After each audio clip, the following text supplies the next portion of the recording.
பார்த்தீங்கன்னா ஒரு data entry work. So இது வந்து ஒரு டைப்பிங் ரிலேட்டடான ஒரு ஒர்க்கு. நீங்கள் வந்து வீட்டிலேருந்தே பார்க்கக்கூடிய ஒரு ஜாப் இது. டேட்டா என்ட்ரி ஜாபில் வந்து அவங்க என்ன கேட்டிருக்காங்க அப்படின்னா டைப்பிங் ஸ்கில் வந்து நல்லா இருக்கணும் அப்படின்னு சொல்லி கேட்டிருக்காங்க. அதுக்கப்புறம் வந்து எரர்ஸ்லாம் இல்லாமல் நீங்கள் வந்து நல்லா டைப் பண்ணணும் அப்படின்னு சொல்லியிருக்காங்க. டைப் பண்ண டேட்டாஸ் வந்து அந்த டேட்டா பேஸில் மெயின்டைன் பண்ணணும் அப்படின்ற மாதிரியான ஒரு ஜாப் அப்படின்னு சொல்லியிருக்கிறாங்க. ஸோ ஃபஸ்ட் டைம் நம்ம சேனல் பார்க்குறவங்களா இருந்தால் ப்ளீஸ் சப்ஸ்கிரைப் பண்ணிக்கோங்க. இந்த ஜாப் பற்றி டீட்டெயில்ஸ் வந்து நம்ம பார்க்கலாம். ஃபர்ஸ்ட் வந்து அவங்க என்ன கொடுத்துருக்காங்க அப்படின்னா இந்த ஜாபோட நேம் வந்து டேட்டா என்ட்ரி ஆப்ரேட்டர். இது வந்து ஒரு ரிமோட் ஜாப் அப்படின்னு சொல்லி அவங்களே மென்ஷன் பண்ணிட்டாங்க. ஸோ அவங்க வந்து என்ன எதிர்பார்க்காங்க கேண்டிடேட் கிட்ட அப்படின்னா excellent typing skill. So typing skill வந்து உங்களுக்கு வந்து நல்லா இருக்கணும் அப்படின்னு சொல்லியிருக்காங்க. அதுக்கப்புறம் வந்து பார்த்தீங்கன்னா இது வந்து ஒரு ஒர்க் ஃப்ரம் ஹோம் அப்படின்றதுனால ஹோம் பேஸ் என்விரான்மெண்ட்டில் நீங்கள் வந்து இண்டிபெண்ட்டாக நல்லா ஒர்க் பண்ணணும் அப்படின்னு சொல்லியிருக்காங்க.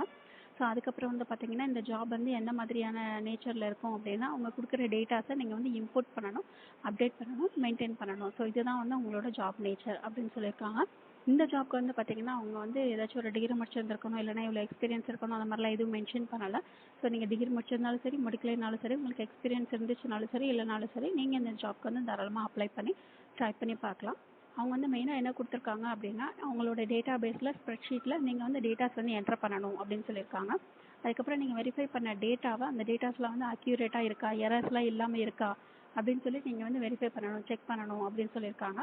அதுக்கப்புறம் அந்த டேட்டா பேஸில் வந்து ரெகுலராக நீங்கள் வந்து டேட்டாஸை மெயின்டைன் பண்ணணும் அப்படின்ற மாதிரியான ஒரு ஜாப் அப்படின்னு சொல்லியிருக்காங்க. ஸோ டாக்குமெண்ட்ஸ்லாம் நீங்கள் வந்து மேனேஜ் பண்ணணும் அப்படின்னு சொல்லியிருக்காங்க.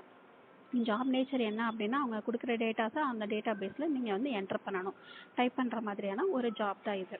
ஸோ இந்த ஜாப் வந்து யார் ஹையர் பண்ணுறாங்க அப்படின்னா ஸோ இந்த ஜாப் வந்து ஃபினிக்ஸ் டூர்ஸ் அண்ட் ட்ராவல்ஸ் அப்படின்னு சொல்லியிருக்கு இல்லைங்களா. ஸோ இவங்க தான் வந்து ஹையர் பண்ணுறாங்க. இவங்களோட ஆஃபீஸ் லொக்கேஷன் வந்து திருச்சியில் இருக்குது அப்படின்னு சொல்லி மென்ஷன் பண்ணியிருந்துருக்காங்க. இது வந்து ஒரு remote job. So full and full work from home job அப்படின்னு சொல்லி அவங்களே மென்ஷன் பண்ணிட்டாங்க. எக்ஸ்பீரியன்ஸ் வந்து பார்த்தீங்கன்னா 0 to 1 year தான் கொடுத்துருக்காங்க. ஸோ உங்களுக்கு எக்ஸ்பீரியன்ஸ் இருந்துச்சுனாலும் சரி, இல்லைனாலும் சரி, நீங்கள் இந்த ஜாப்க்கு வந்து தாராளமாக அப்ளை பண்ணி ட்ரை பண்ணி பார்க்கலாம். இந்த ஜாப்க்கான சேலரி பேக்கேஜ் வந்து பார்த்தீங்கன்னா 2.5 4 lakhs per annum அப்படின்னு சொல்லி மென்ஷன் பண்ணியிருக்காங்க. இது வந்து ஒரு வருஷத்துக்கு. ஸோ 2.5 lakhs 4 lakhs வரைக்கும் மென்ஷன் பண்ணியிருக்கிறாங்க.